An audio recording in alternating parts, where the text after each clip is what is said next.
Essa é a jornalista Adriana Catarina Ramos de Oliveira, foi gravada no condomínio dela fazendo essas ofensas.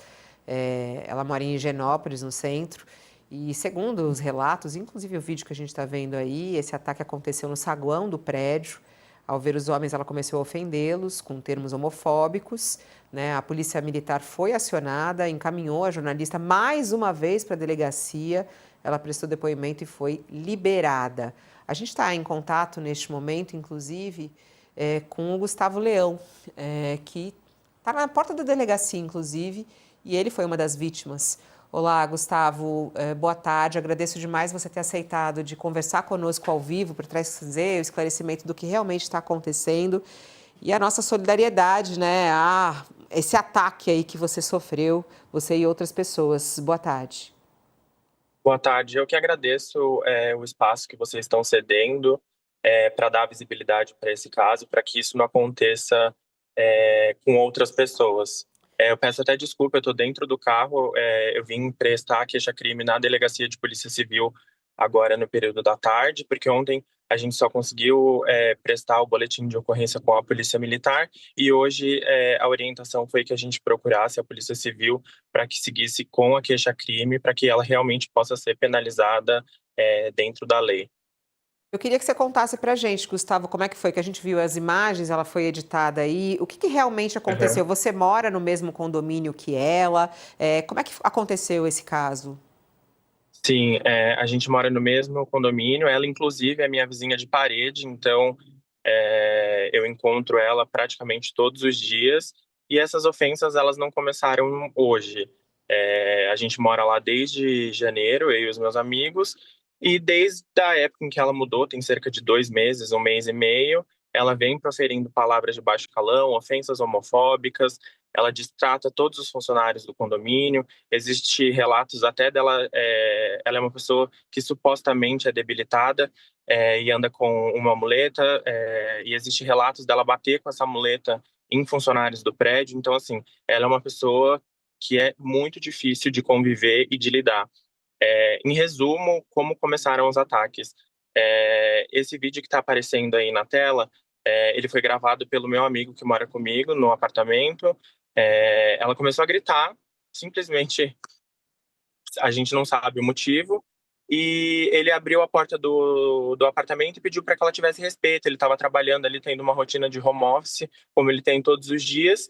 E ela, vendo ele, começou a falar palavras homofóbicas, chamou de bicha, gay, enfim, todos esses xingamentos que a gente consegue visualizar nos vídeos que estão nas redes sociais. E aí, a partir disso, ele acionou o elevador e ele ia descer para poder prestar uma queixa na administração do condomínio, né? Porque a atitude dela é inadmissível. Nesse mesmo momento, eu e um outro amigo, nós estávamos na recepção do prédio, recebendo encomenda, e aí virou um alvoroço, né? Porque outros moradores se juntaram ali, os funcionários do prédio, a própria administração, e virou esse show de horror com todas essas imagens que estão expostas nas redes sociais. E a gente sabia que ela era reincidente, ela tinha acabado de ser solta, são essas imagens que aparecem agora aí, por conta dela ter proferido o mesmo crime lá no shopping em Guatemi. Não, e isso que é muito impressionante, né, Gustavo? Porque nem mesmo ela ter sido presa intimidou ela de continuar fazendo isso. Você questiona ela no vídeo isso, né? Exatamente. Exatamente. E ela faz assim sem pudor nenhum. Então ela pede para gravar, ela pede para ser exposta, ela fala para colocar nas redes sociais. Então é realmente uma pessoa que acha que as coisas não têm consequência e que vai passar impune, sabe? E ela chegou a ser presa nessa denúncia, vocês ontem, como é que foi isso? Você chamou a polícia na hora que ela estava fazendo isso, a polícia chegou, como é que foi? Aí ela foi encaminhada para a delegacia, ela chegou a ser presa mais uma vez, não?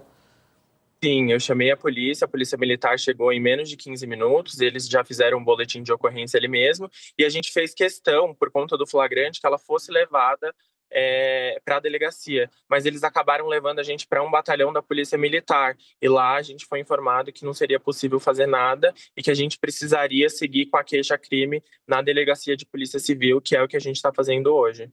Bom, a gente está aqui com a Fernanda, que pode nos ajudar a entender. Todo mundo está perguntando aqui, Fernanda, por que ela não permaneceu presa no primeiro caso e nesse caso, inclusive, o fato de ela cometer mais uma vez o mesmo crime, o que pode acontecer com ela.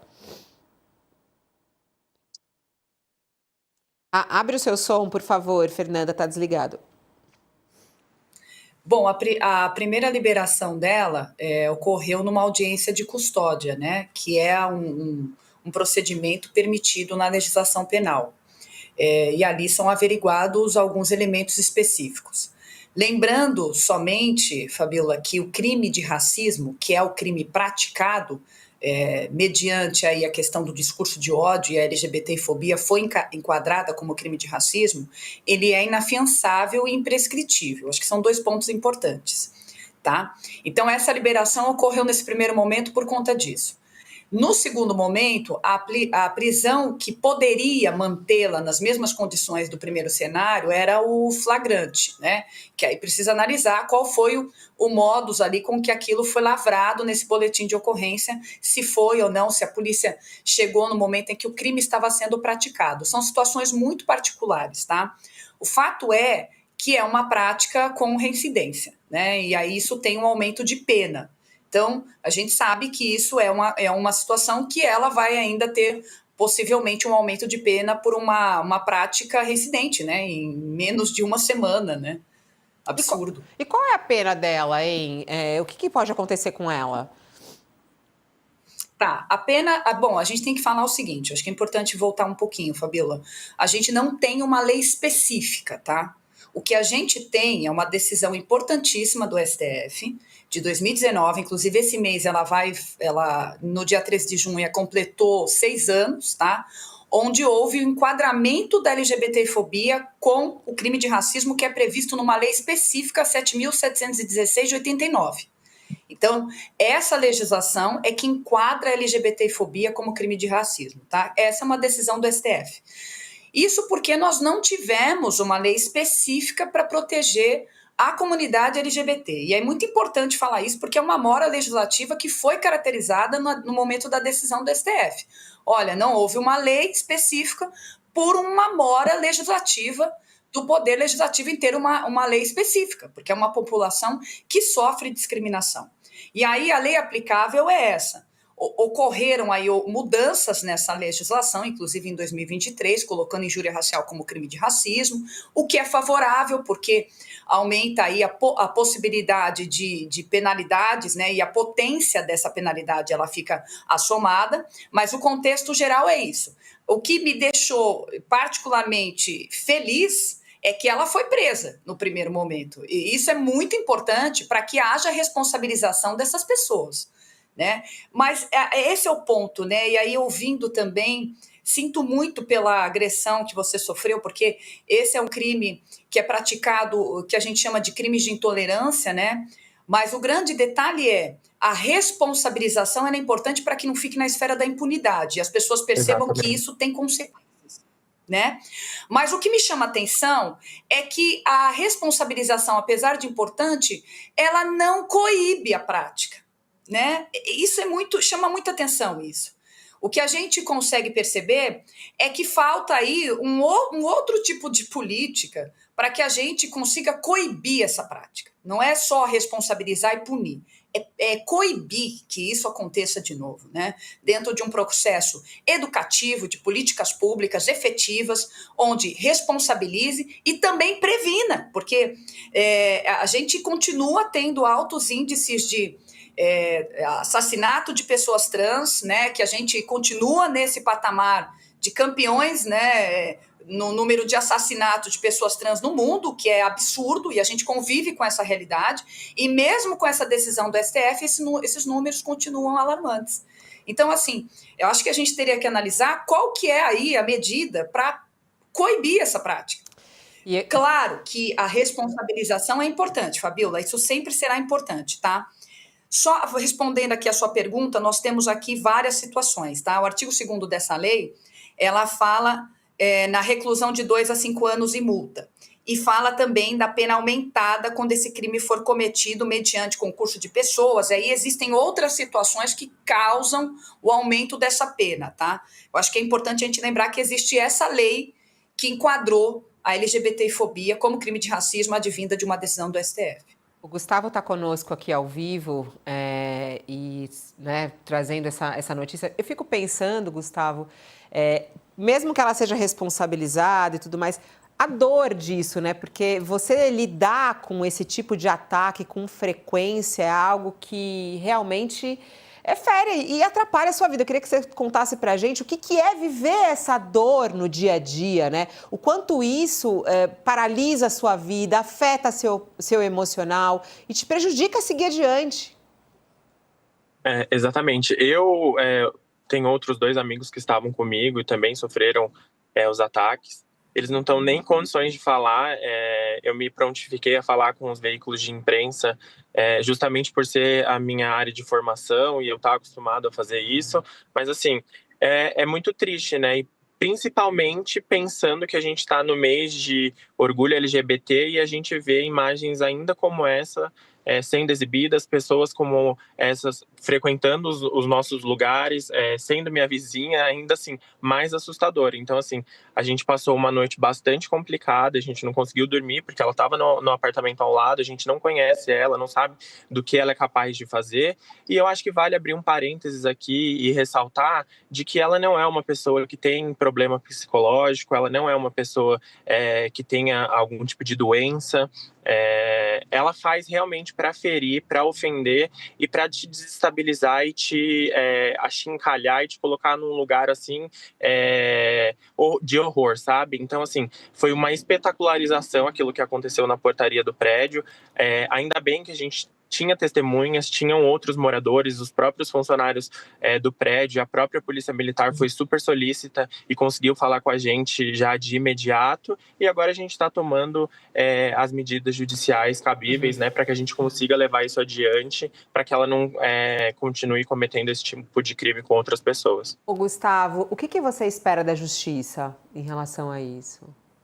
Olha, isso é tão difícil de responder porque a gente sabe que esse tipo de crime, às vezes, ele é banalizado, né? Então, eu espero de verdade que ela pague pelo que ela fez, sabe? Então, assim, seja por indenização, seja ela ficar condenada, prestação de serviço à comunidade, enfim, para que ela se responsabilize por aquilo que ela cometeu, sabe? Porque, assim, a gente passou por isso, a gente tá bem abalado, mas eu acredito que ela segue a vida dela normalmente e sem nenhum tipo de problema. Gustavo, muito obrigada mais uma vez por estar aqui. Nossa solidariedade a você e seus amigos. E eu acho que esse também é o nosso papel um pouco aqui, né? Quando a professora fala aqui, a doutora Fernanda fala aqui do papel do judiciário, tem o papel também da imprensa, de a gente trazer isso Sim. aí como um relato e falar, você pode ser preso por isso, você está cometendo um crime, né? Não é que, é porque a minha opinião, tua opinião nada, não é a opinião de ninguém, a pessoa precisa respeitar o outro e caso não respeite, ela tem que pagar por isso. Muito obrigada e até a próxima, Gustavo. Fabíola, eu quero agradecer imensamente o espaço do UOL, também agradecer a professora pela prestação de serviço que ela fez aqui e agradecer também assim, a solidariedade que a gente vem recebendo nas redes sociais, as mensagens de apoio. A gente recebeu algumas mensagens também de hate, mas elas são menores e também a gente já está com um corpo jurídico tratando isso, mas o sentimento é de gratidão pelo espaço que vocês estão cedendo para que a gente possa dar visibilidade a esse caso. É isso. Muito obrigada, Gustavo. Obrigado. Tchau, tchau. E aí, só para a gente amarrar essa história, né, Fernanda, a importância da denúncia, a importância de você... Porque a gente sabe que crimes como esse, como eles afetam profundamente o emocional, né, da pessoa, muitas vezes ela fica até com vergonha e ela não quer nem ir adiante, que é a mesma coisa quando a gente já tratou aqui inúmeras vezes da violência contra a mulher, que é a violência pelo você, de ser você, né, e isso causa muita dor. E aí a gente está aqui para dizer que existe hoje, graças, né, a essa rede de apoio, tantas mulheres, principalmente juristas, que participam dessas redes, essas pessoas que elas tenham a coragem de fazer essa denúncia para que a gente consiga virar essa página da história, se é que um dia isso vai acontecer, né? Fabíola, isso é muito importante. Eu acho que tem uma coisa que o Gustavo trouxe na fala dele que a gente precisa ressaltar, que é o contexto de, olha, ela não tem, ele mencionou isso, ela não tem nenhum problema de saúde mental. Porque o o que muitas vezes acontece é colocar a pessoa que é o agressor, essa pessoa tá louca, ou essa pessoa tem algum problema de alguma doença mental, ela é uma pessoa inimputável. Não, isso é um discurso de ódio, isso é uma crueldade de um ato que tem que ser responsabilizado. A gente não tem que colocar nesse patamar. Um ponto importante é as consequências para as vítimas, para as pessoas que sofrem esse tipo de discriminação. O discurso de ódio, ele é uma incitação ao ódio, à intolerância, ao desprezo.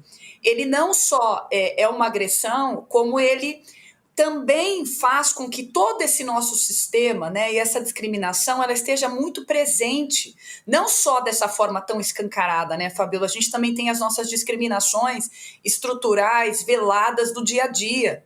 Mas o ponto é, isso tem que ser combatido, isso tem que ser responsabilizado dentro de uma perspectiva de um sistema do judiciário que tem sim estado atento a isso, tanto é que nós temos uma decisão importante do STF, o judiciário tem validado e tem sim aplicado essa decisão.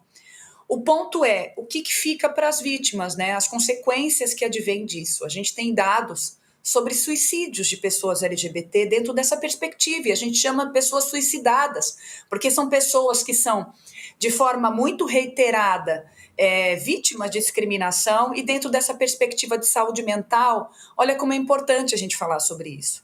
É muito importante a gente falar sobre isso. Então é triste. Só queria fazer uma ponderação aqui, Fabíola. Isso não é liberdade de expressão. A gente precisa falar sobre isso. Isso não é liberdade de expressão. Não é. Liberdade de expressão não é discurso de ódio. A gente não pode confundir essas duas coisas.